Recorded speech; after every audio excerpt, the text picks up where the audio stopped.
Good morning fifth class student. आज हम हिंदी की क्लास में पार्ट 2 चूहों का धमाल जो हमारा इनकम्प्लीट था उसको आज हम कंप्लीट करेंगे। अब होने का नहीं, आपको इस बारे में हमारे डब्बे में चलना होगा। अब उन्होंने तो मना कर दिया था कि नहीं, मैं तो अब कहाँ बैठूंगा, दूसरे डब्बे में बैठूंगा। लेकिन बच्चे क्या करने लग गए, जिद करने लग गए कि नहीं नहीं, आपको तो हमारे डब्बे में ही चलना पड़ेगा। आपकी पोटली में अगर आप कुछ बचा है तो हम सब बराबर पहरा देंगे। अब लड़कों ने क्या कहा कि अगर आपकी पोटली में अब कुछ चीज़ें बची है तो हम उसकी बराबर क्या करेंगे, उसका बराबर ध्यान रखेंगे।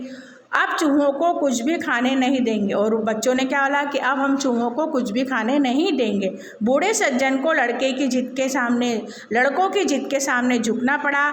थोड़ी देर बाद डिब्बे के सामने एक मिठाई वाले का ठेला आकर रुक गया। बूढ़े सज्जन ने मिठाई का दोना हर एक को पकड़ाते हुए कहा, इस बार चूहों की दावत में कोई गड़बड़ नहीं होगी।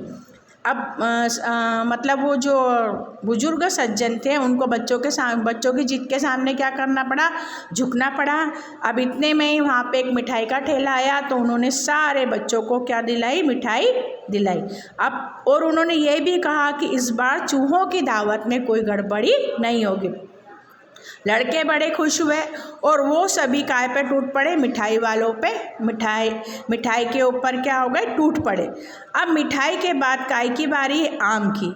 अब आम कहीं बचने वाले थे क्या, नहीं बचने वाले थे। लड़कों ने खोज खबर करते हुए फिर लड़कों ने उनकी खोज खबर करते हुए पूछा, आप कहाँ जा रहे हैं? मैं रोजगार की तलाश में निकला हूँ, जहाँ काम मिलेगा वहीं उतर पड़ूंगा, बूढ़े सज्जन ने कहा।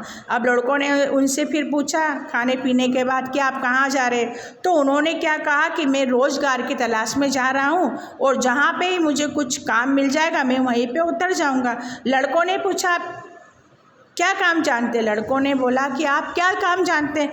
मैं टिल्लू पंडित हूँ, संस्कृत पढ़ाता हूँ, बूढ़े सज्जन ने उत्तर दिया। और उन्होंने क्या कहा कि मैं कौन हूँ, टिल्लू पंडित हूँ और मैं क्या जानता हूँ, संस्कृत पढ़ाना जानता हूँ। लड़के ताली बजाकर खुशी से उछल पड़े। फिर तो आपको कहीं जाने की ज़रूरत नहीं, आप हमारे स्कूल में आकर पढ़ाइए। उन्होंने कहा कि अब आपको कहीं जाने की ज़रूरत नहीं, आप हमारे स्कूल में आकर क्या करिए, पढ़ाइए।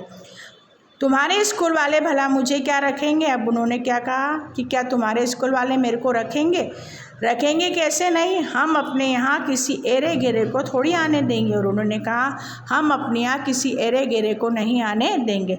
तुमने तो मुझे दुविधा में डाल दिया, अगर तुम्हारे स्कूल के अधिकारी मुझे पसंद नहीं करेंगे। उन्होंने कहा, अरे तुमने तो मेरे को दुविधा में डाल दिया, अगर तुम्हारे अधिकारी मुझे पसंद नहीं करेंगे, पसंद करने का तो प्रश्न ही नहीं उठता, पसंद ना करने पर हम स्कूल छोड़ देंगे। उन्होंने बोला, अगर हमारे अधिकारी आपको पसंद नहीं करेंगे तो हम स्कूल क्या करेंगे, छोड़ देंगे। गाड़ी स्टेशन पर आकर रुकी, वहाँ स्वयं स्कूल के सेक्रेटरी बाबू आए और बूढ़े सज्जन को देखते ही उन्होंने आगे बढ़कर उनके पांव छुए और प्रणाम करते हुए बोले, आइए तरलकार महाशय, आप के रहने का इंतज़ाम हो गया। और इतने में उनको वहाँ पर लेने आए और उन्होंने कहा कि आपके रहने का इंतज़ाम हो गया। ये लेसन 2 आपका हिंदी का कंप्लीट हो चुका। अब इसके क्वेश्चन आंसर हम आपको अगले क्लास में सेंड करेंगे।